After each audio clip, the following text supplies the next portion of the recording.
Second year বা third সেমিস্টারের students আছো তাদের জন্য ভিডিওটা ইম্পর্টেন্ট হবে। আমি ভিডিওতে এমন 5 থেকে 10খানা টপিক তোমাদের বলবো। ফার্স্ট এক্সাম যেটা মেকানিক্যালদের, সেটা হচ্ছে ইঞ্জিনিয়ারিং মেকানিক্স। তো সেই ইঞ্জিনিয়ারিং মেকানিক্সের থিওরি হোক বা নিউমেরিক্যাল পার্ট হোক, কোন কোন জায়গা ইম্পর্টেন্ট বা কোন কোন জায়গা থেকে কোশ্চেন আসার হাই টেন্ডেন্সি আছে, হাই চান্স আছে অ্যাকর্ডিং টু আওয়ার মানে পিওভি, তো সেটা এই ভিডিওতে শেয়ার করবো। ভালোভাবে দেখো, এটা হচ্ছে একটা কোশ্চেন পেপার ইঞ্জিনিয়ারিং মেকানিক্সের।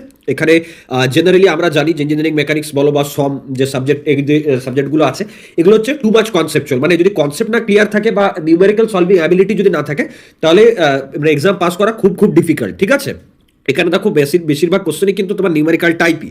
তবুও কিছু কিছু ইয়ারে আমরা দেখেছি যে কোশ্চেন আনসার যেটা থাকে, মানে সেখানে থিওরি পার্টও থাকে কভার করার জন্য পুরো আর কি কোশ্চেন পেপারটা। এখানে যেমন দেখো 10-এর AB নিউমেরিক্যাল, 11-এর AB নিউমেরিক্যাল, 9-এর এটা একটা থিওরিটিক্যাল কোশ্চেন আছে, 9-এর বিটাও মোটামুটি একটা থিওরিটিক্যাল কোশ্চেন, 9-এর সিটা আবার নিউমেরিক্যাল, 7-এর এটা নিউমেরিক্যাল, 7-এর বিটা নিউমেরিক্যাল, 7-এর সিটাও নিউমেরিক্যাল। আবার গ্রুপ বি এর যে কোশ্চেনগুলো সেগুলো সবই থিওরিটিক্যাল, শুধু লাস্টেরটা নিউমেরিক্যাল আছে।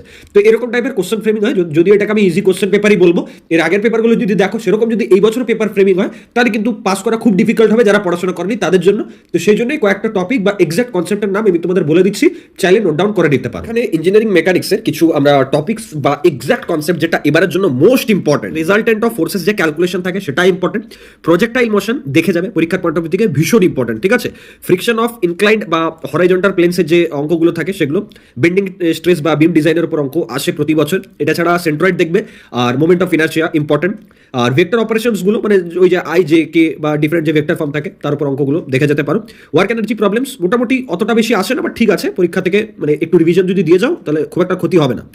রিলেটিভ মোশন ইম্পর্টেন্ট বলতে মানে টুকটাক কোশ্চেন আসে প্রতি বছরই। ঠিক আছে, এটা ছাড়া ভাইব্রেশন অ্যানালিসিস টুকটাক important. Equilibrium of forces and tension ভীষণ ইম্পর্টেন্ট। বা অ্যালবার্টস যে প্রিন্সিপাল আছে সেখান থেকেও মোটামুটি আমরা অনেকবার রিপিট পেয়েছি কোশ্চেন। এগুলো আমি বললাম নিউমেরিক্যাল পয়েন্ট অফ ভিউ থেকে। এবার যদি থিওরি পয়েন্ট অফ ভিউ থেকে বলি, প্যারালেলোগ্রাম ল, ল্যামিস থিওরেম, এগুলো তো মানে দেখা একদম যে এগুলো থেকে আসবেই, একদম কনফার্ম, এগুলো কেউ ছেড়ে যেও না। ফ্রি বডি ডায়াগ্রাম আর টাইপস অফ ফোর্সেস থেকে দেখে যাবে। এটা ছাড়াও রেডিয়াস অফ জাইরেশনের যে অঙ্কগুলো আছে, মানে থিওরিটা দেখে নিও, তাহলে অঙ্কগুলো যদি আনকমন আসো তাহলে অ্যাটলিস্ট কিছু কনসেপ্ট লিখে আসতে পারবে। ভ্যারিগন্যান্স থিওরেম ইম্পর্টেন্ট। এটা ছাড়া প্রিন্সিপাল অফ মোমেন্টস ইম্পর্টেন্ট।